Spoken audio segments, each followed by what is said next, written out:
3 ബന്ദികളെയും 90 തടവുകാരെയും പരസ്പരം കൈമാറ്റം ചെയ്തുകൊണ്ട് ഇസ്രായേൽ ഹമാസ് വെടിനിർത്തൽ കരാറിന്റെ ആദ്യഘട്ടം ആരംഭിച്ചു.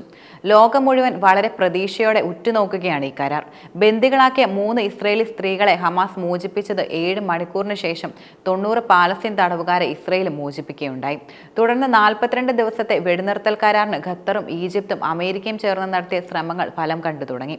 ദീർഘനാളത്തെ തടവിനു ശേഷം സ്വതന്ത്രരാക്കപ്പെട്ടവരെ ഇരു രാജ്യങ്ങളും കൈനീട്ടി സ്വീകരിക്കുകയാണ്.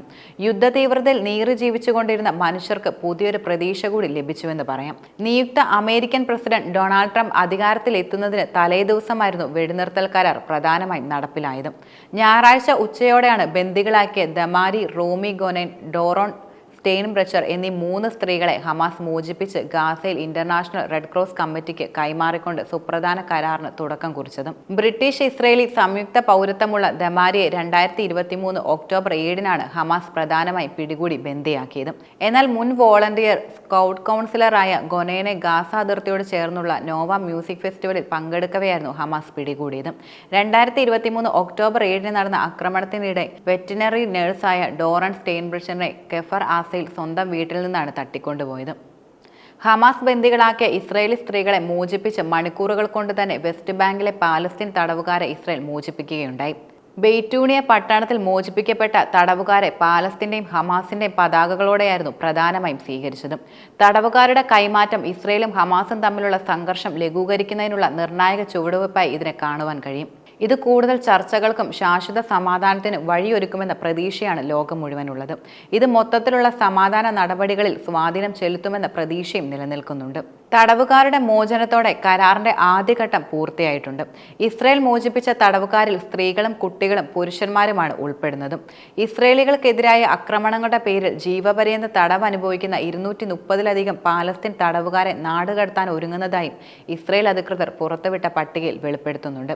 ഈ തടവുകാരെ പ്രധാനമായും ഖത്തറിലേക്കോ തുർക്കിയിലേക്കോ നാടുകടത്താനാണ് ഇസ്രായേലിന്റെ പദ്ധതി എന്നത്.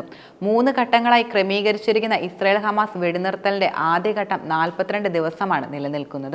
ഏകദേശം 2 ആഴ്ചയ്ക്ക് ശേഷം രണ്ടാം ഘട്ട ചർച്ചകൾ ആരംഭിക്കുന്നതായിരിക്കും.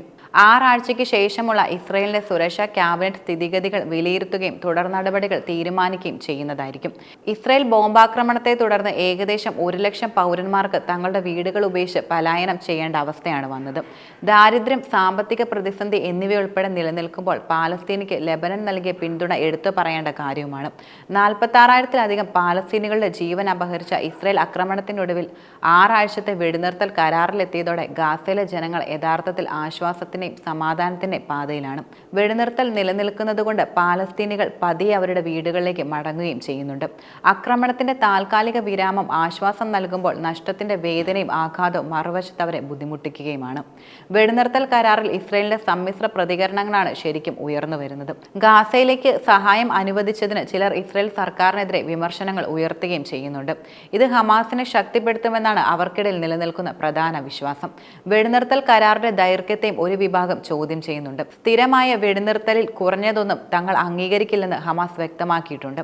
എന്നാൽ ഇസ്രായേൽ താൽക്കാലികമായി വെടിനിർത്തലിന് മാത്രമേ തയ്യാറാകുന്നുവെന്നാണ് വെടിനിർത്തലിന്റെ ദുർബലമായ സ്വഭാവത്തിനെയാണ് യഥാർത്ഥത്തിൽ സൂചിപ്പിക്കുന്നത്.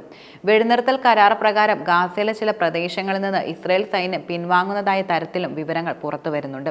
ഗാസയിലെ 90% പേരും പലായനം ചെയ്യുകയുണ്ടായി. ഇനി വെടിനിർത്തൽ കരാർ യുദ്ധാവസാനത്തിലേക്ക് നയിച്ചാൽ തന്നെ പാലസ്തീനെ പുനർനിർമ്മിക്കാൻ ഇനിയും വർഷങ്ങൾ വേണ്ടിവരുമെന്നതിലും സംശയമില്ല.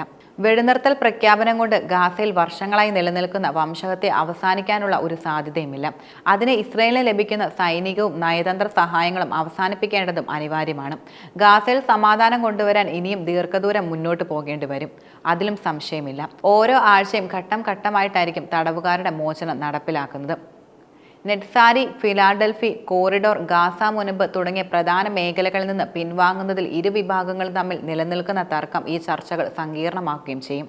അതുകൊണ്ട് തന്നെ നിലവിൽ വെടിനിർത്തൽ കരാർ യുദ്ധം അവസാനത്തിലേക്ക് നയിക്കുമെന്നാണ് ലോകം മുഴുവൻ വീക്ഷിക്കുന്നത്.